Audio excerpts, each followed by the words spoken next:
better than your currency. Splurging millions, buying houses like Monopoly. Fucking 9 to 5, man, the money is a joke to me. Buying cryptocurrency, my money in the privacy. Hey guys and girls, welcome to the No BS with Birchy podcast. I'm your host, Nathan Birch, and this is a show unraveling the truth to the facade of the 21st century. We're now exiting the matrix and waking up to motherfucking reality. This week I'm going to be talking a lot about, people are asking in and calling in and messaging us about some videos and commentary I made going back about 5 to 6 years ago in the media, where I came out and I said, by the age of 40, I will be a billionaire. So a lot of people are like, Birchy, how are you going with that? Are you on track for that? Some of my haters that are wishing me unwell might be like, oh, Birchy's going to fall over, he's not going to make it, he's going to look like a dickhead. But I've got news for everybody, and that is that I'm right on track. I'm where I expected that I would be.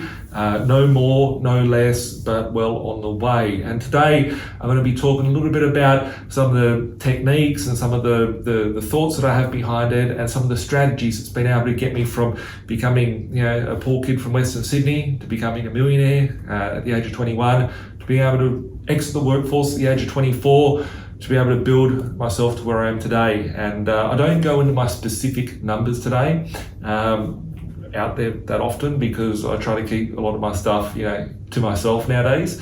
However, there is some cool news to report on, and I never realized this until recently. One of my mates was texting me the other day and telling me about how he's going to buy a property, and he was going to, sell some of his Bitcoin, buy a nice acreage, all that sort of stuff, which is cool. And he was telling me how the market had taken off, and I was like, oh, let's see what's out in the area, and we're looking at some properties. And I realized that the market has gone up quite significantly, and with that, just on itself, created a new question for me. So I went and revisited my asset and liability position, because I haven't done that for quite a while. I've reassessed where a lot of my properties sit in the market today, and I realized one thing, and that is, I didn't even know there was such thing, but it's called a centimillionaire. So someone that's got over $100 million worth of assets, and woohoo! Right? We're over the 100 million, so we're 10% of the way to the goal of getting to a billionaire status. Looking at it, a lot of people were thinking, oh, Nathan's going to go and buy 5 million properties and get himself to a billionaire status from that way. At the time of, saying that I was going to become a billionaire, there was lots of variables that were out there, and I didn't know exactly how I was going to get there. A bit like the Skylab going back in the 1970s. There was an unmanned space program called Skylab, where they sent an unmanned missile up into space, stayed there for about 8 to 10 years, and then it came crashing back down. They thought they were close to be able to return this space station, and they thought, over the course of the next 7, 8, 10 years, we'll find a way to get there.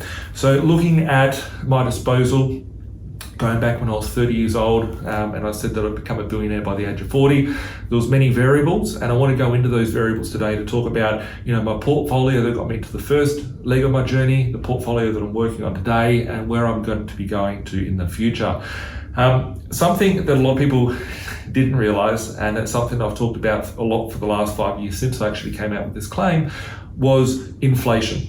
Right? Inflation is eroding the currency for everybody. $1 million going back 10 years ago was a lot of money. $1 million going back 20 years ago was, wow, you're a millionaire. That's really cool, because no one was that. Now people are literally getting themselves into millions and millions of dollars worth of debt on a daily basis in order just to put a roof over their head. So the value of our currency is losing its value.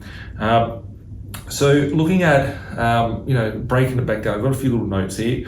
The first step was how to make your first $1 million, because you've got the power of compounding. Now that I'm at a $100 million position, how can I turn it and double that from 100 to 200, from 200 to 400, from 400 to 800, 800 to 1.2? How can I keep pushing those figures up? So a lot of people think as I said before, Nathan's just going to go and buy thousands of properties and rent them all out and all that sort of stuff. That's cool. It is a strategy. But for the first leg of my journey, I used the banks. Now I don't fit the bank's mold, so I have to do things a little bit different. So property is one of my favorite go-to. So for me, starting out, I had a job. That's all I had. I had 40 grand a year income. I worked hard, saved that money, used that money to buy an asset. And then as I built up assets, I realized that my properties were going up greater than what I could earn in a year. And the more assets that I had, the more that compounded. So if we look back 5 years ago and let's think that my property portfolio has just doubled in that period of time, you'll realize that, I could never have earned enough money. Let's say that I just created the best businesses out there in the world and, I made heaps and heaps of money. How many people do you see, CEOs of large companies, owners of large institutions, which have got incomes of $5 million a year or $10 million a year? I noticed, this is something I realized when my mate and I were talking the other day about him wanting to go and buy property. I realized that my property portfolio in the last 3 months had gone up $15 million, right? 15 mil, just by doing its thing, right? I've been out there living my life, doing what I do, and those assets are rising in value. So have you got the right asset position? Have you got, where are you on your journey? Have you got some assets? Have you got not enough assets? I still don't believe that I've got enough assets in my position, and I'm constantly looking for more and more assets to add to my asset base. So do you have enough assets? It's probably no, because no one does, not even myself. I don't think I've got enough. But how can you keep working, and what are the stages of that journey? So for me, when I first started, I just wanted 50 grand a year passive income. I thought it was impossible. I was able to get that at the age of sort of 24, 25.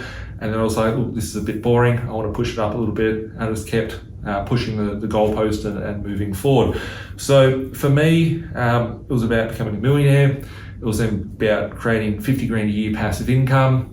Then it was about building a $5 million net worth position. And then it was to build a $50 million net worth position. Then it was to get a $100 million position. And, the ultimate goal is to get to $1 billion. But, is that going to be enough?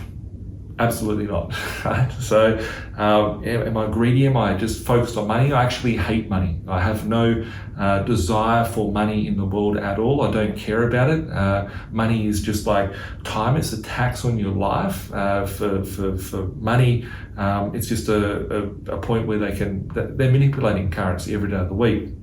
So for me, it's about how can I leverage myself at different legs of my journey to get to where I want to be through different asset classes, whether it be a suppressed market, whether it be a booming market. Do I offload something? Do I accumulate something else? Do I need more cash flow? Do I need more capital, etc.? So I'm going to share with you guys, no one knows this, not even those people that are close to me. My next goal that I have, which I'll be able to do in the next between 3 to 4 years, is to make $1 million passive per month. So it's $12 million passive per year as an income. So that is my new goal that I'm working towards right now, as to how I can build $1 million passive per month. And I believe that it is very, very achievable. I've drawn it many, many times, looked at all the risk, all the hurdles that are going to come my way, and I know how to get there very clearly. So there's different legs of the journey. So I started by building my foundation property portfolio, made my first $1 million out of Mount Druitt, then I was able to use that asset base to go and buy more assets, and I've got that asset base so I can go buy more assets. So if we fundamentally pull my portfolio apart, I keep reverting back to those foundation properties still. Even to this day, I buy foundation properties for my portfolio, but there's always, other stuff that I put in the mix. So going back, at one point, I got some very large cash flowing properties.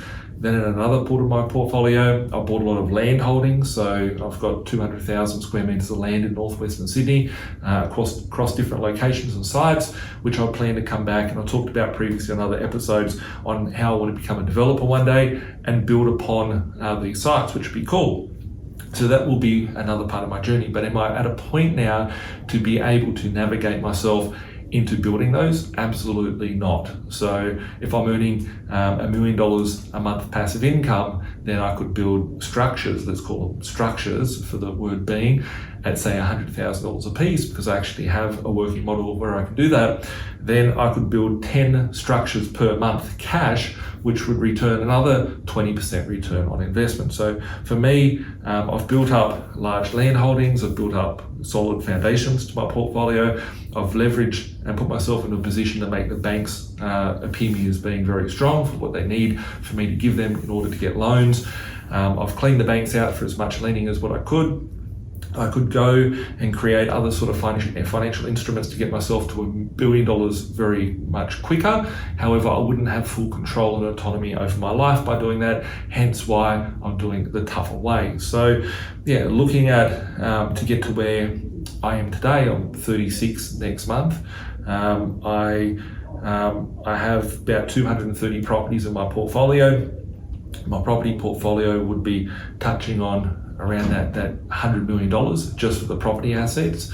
But then there's a few things that people leave out of the equation, such as crypto assets, such as precious metals, such as other business interests, such as my other sort of businesses like the B.Invested group of companies, all those sort of assets. And my debt levels are very, very low and conservative by being much lower than $20 million. So probably looking at about $17.5 million worth of debt. Currently in my portfolio, all of my loans have gone down from interest only to principal and interest. So each month, the cash flow coming in from all my rents is paying down my debt, which isn't ideal because I'd rather have more cash flow, but that's where I go and create more cash flow using what I have at my disposal. So for me, to get to the first leg of my journey, I had like 30 grand, 40 grand saved in 2003, bought my first property, hustled, saved up, worked 2 full-time jobs to buy more properties.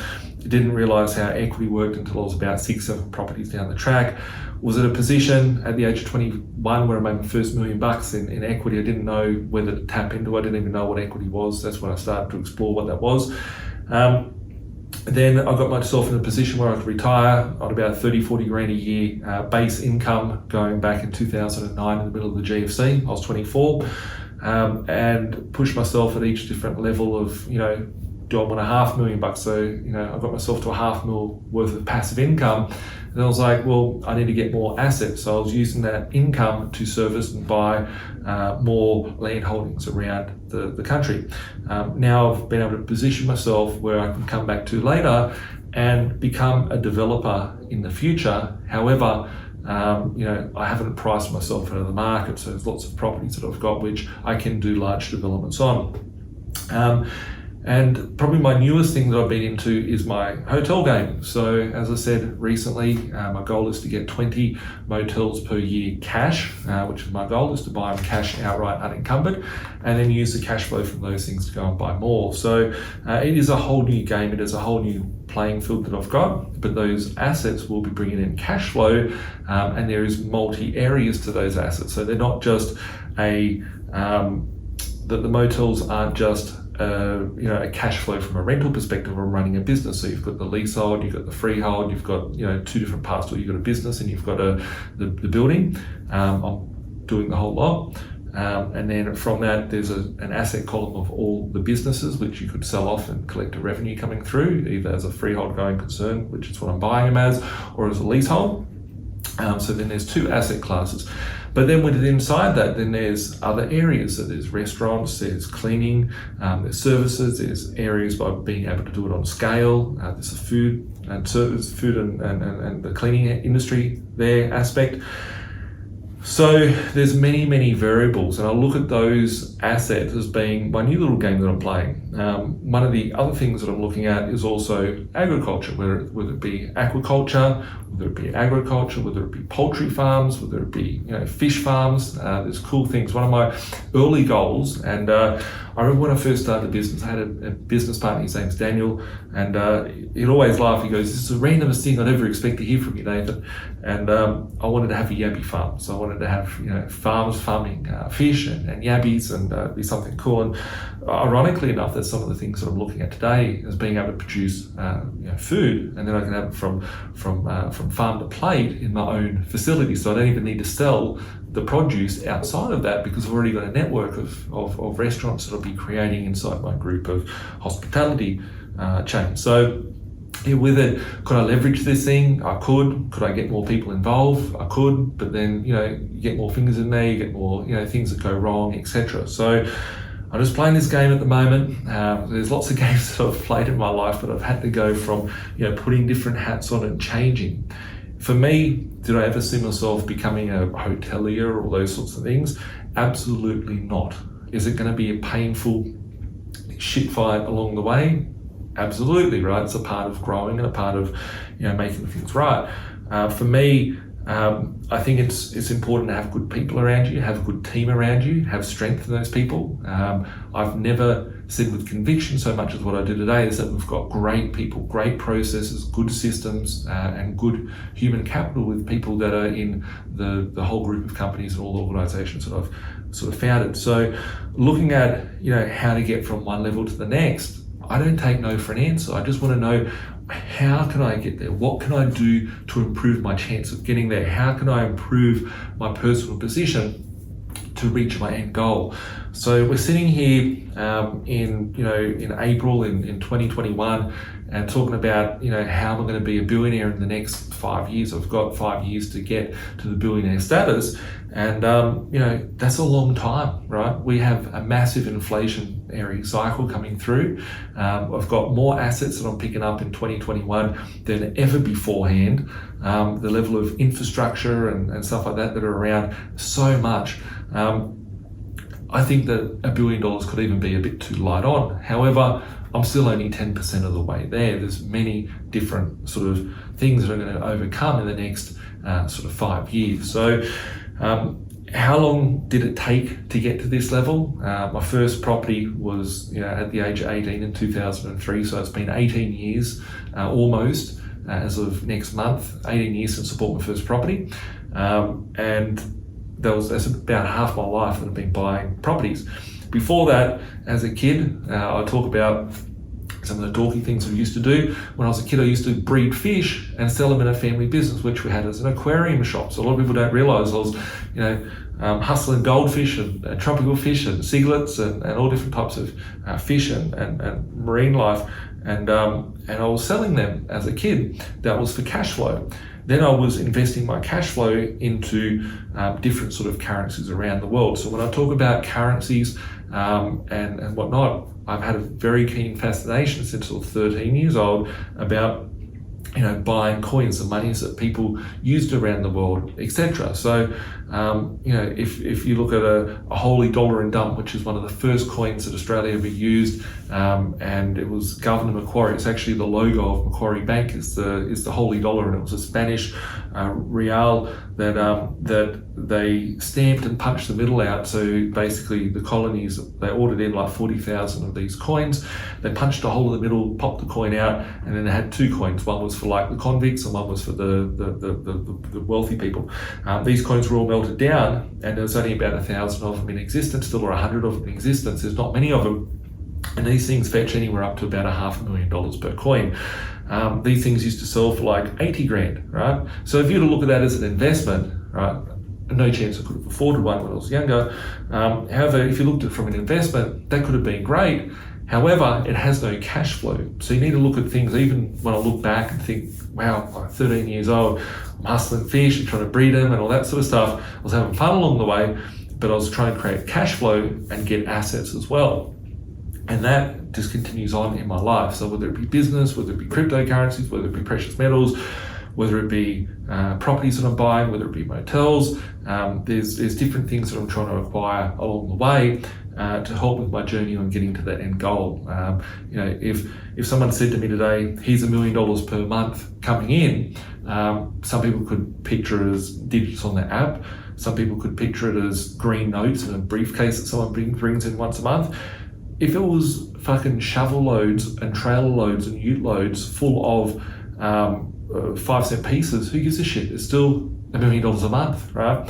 So whatever your goal is, you need to work out, it doesn't matter about, people look at like the property or the whatever the vehicle is, and they're so fixated on that as if it is a destination. You want to be looking at the asset as the vehicle to get you to where you want to be. So, all these things are relevant along my journey. Then we have the other aspect of it, which is the compounding effect. So we have inflation, which is the inflation of the capital, which is rising, the assets are rising. We've got the inflation of the cash flow that is rising. So what used to be $150 rent going back 20 years ago is now $450 per week, and it's gone up 3 times. But the debt didn't get inflated. It was only the asset and the cash flow that got inflated.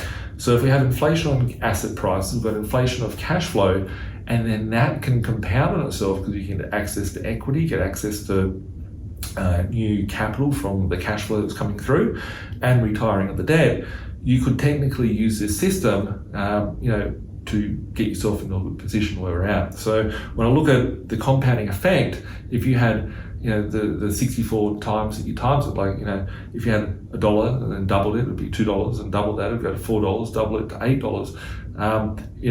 That is the point of where we're at the moment, where I'm at in my position, that I've got all these assets, they're compounding and they're growing, and all that hard work, the commitment, the focus, the passion, the energy that I've derived throughout the last 18 years has got myself in a position where these things are becoming more and more of a reality. But it all starts with something. I didn't wake up with a silver spoon in my mouth. I own lots of silver spoons today, actually. Funny enough, it's a different story for a different day with some random assets to go collect. But I want to die with a silver spoon in my mouth, and hopefully not for a very long time. But looking at this hustle, it's been a lifelong journey to eventually grow and get to where I'm at. And will $1 billion be enough? No, it won't. I'll be wanting to go and acquire mining rights. I want to go and acquire different things in the world that that I haven't even thought about yet. I haven't even thought down that track. But one day we'll get there. But for the moment, I'm just doing what I need to do to get to the next level. And if I had $12 million a year passive coming through, and then compounding that, I haven't even looked at the aspect of where that will get me to. So I have a very strong, solid gut feeling that over the course of the next 5 years, that I'll be able to get to the $1 billion level from where I am today at over $100 million asset position. So what do you need to do in your position? What is your end goal? Is it to get $1 billion a year? Is it to get $1 million? Is it to get 50 grand a year cash flow? Is it to get, what is it? We need to work backwards. So if your goal is to get 100 grand a year income so you can retire yourself from the job, or have 100 grand a year passive income to be able to retire your spouse from the job, to be able to spend time with your family or traveling or whatever the case might be, what do you need to do as the next step in order to get there? You need to be constantly looking out into the future, but don't hang out in the future. You need to come back to where we are today and work out different roadmaps on how to be able to get yourself from where you are to where you want to be. So if I look at it, if I was looking back 18 years ago, firstly I'd find the pimple face version of myself without the grey hair, and probably give myself a few slaps around. But that guy, Nathan, going back 18 years ago, he did the best that he could on the day, right? He did everything that he could to get to where he is today. Could I do things differently? Hell yeah, but I didn't have the knowledge, the team, the skill set right on the day, and they're all sort of learning curves. And if I look back in the future, I'm going to be looking back on myself today, shit, why did I do that? Why didn't I do it this way? Why didn't I do it that way? And that's the fun part as the journey. So 18 years ago, I had 30, 40 grand as a deposit to buy my first property. I didn't have, if you had said getting $1 million, I'd be like, $1 million, how am I ever going to get there? But now I'm saying that I want to have $1 million a month passive income, right? And it's just from one channel. That's not even including my businesses or my properties that I have currently. So I'm just talking about a new $1 million, right? So just be clear. I just want to be very clear on that.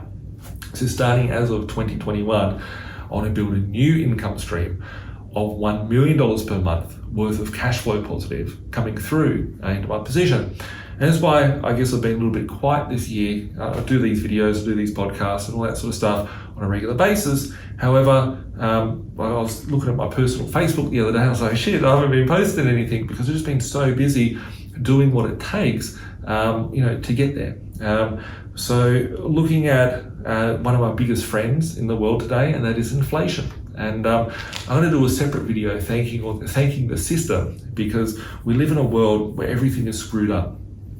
We go to these indoctrination camps and all the things that I've talked about in the past to become a tax slave. If we look at Monopoly, for example, they don't teach you Monopoly. They teach you about how to pay taxes. If you don't pay your taxes, you're going to go to jail.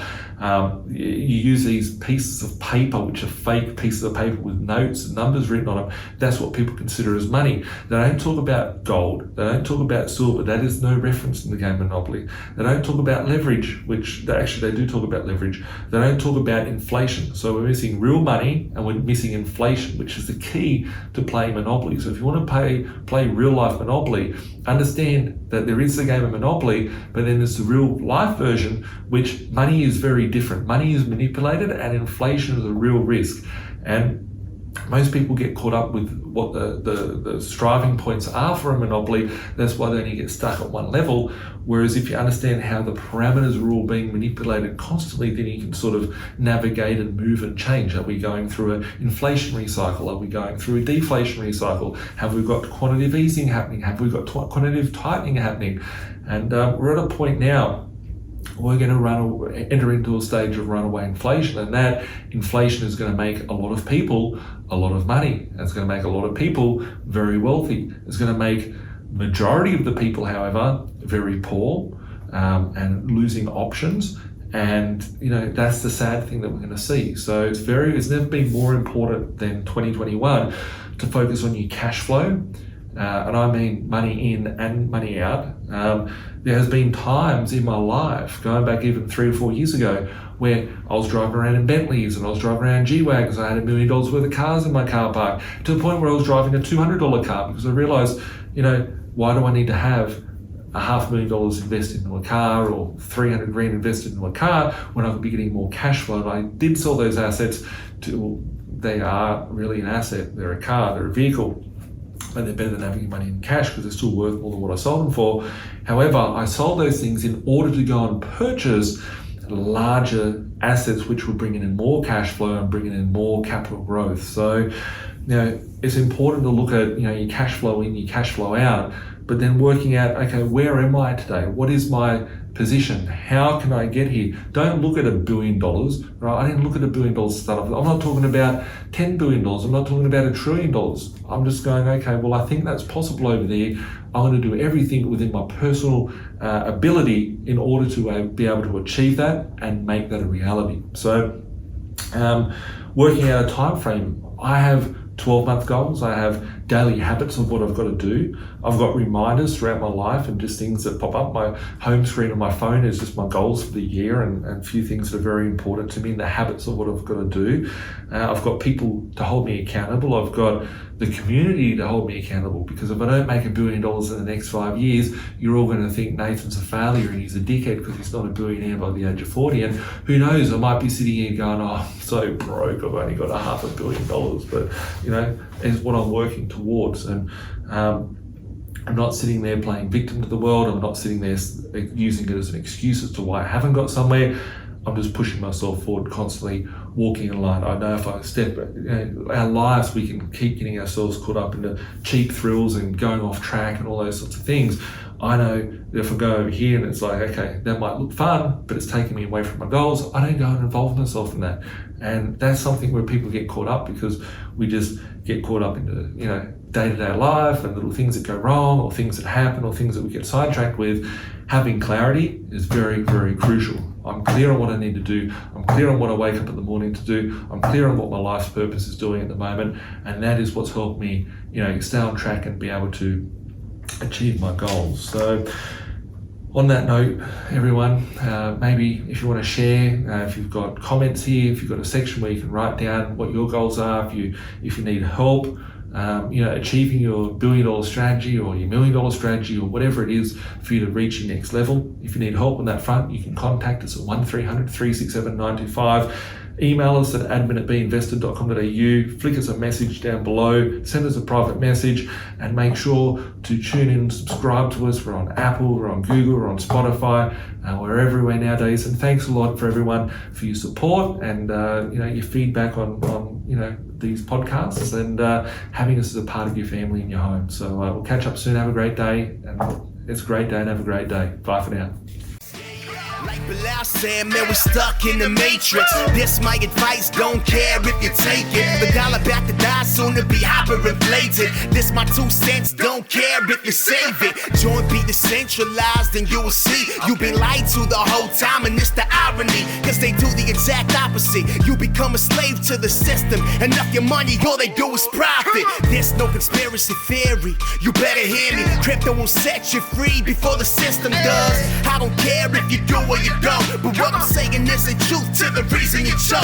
I never been a failure, excuse my behavior. Keep talking, haters doing me a favor. They all telling lies, I know what they been telling you. I'm the opposite, the Donald Trump of Australia. It's amazing, here for the taking. My time is never wasted, yes, getting wasted. These girls say I'm really breathtaking. I can't help it if I really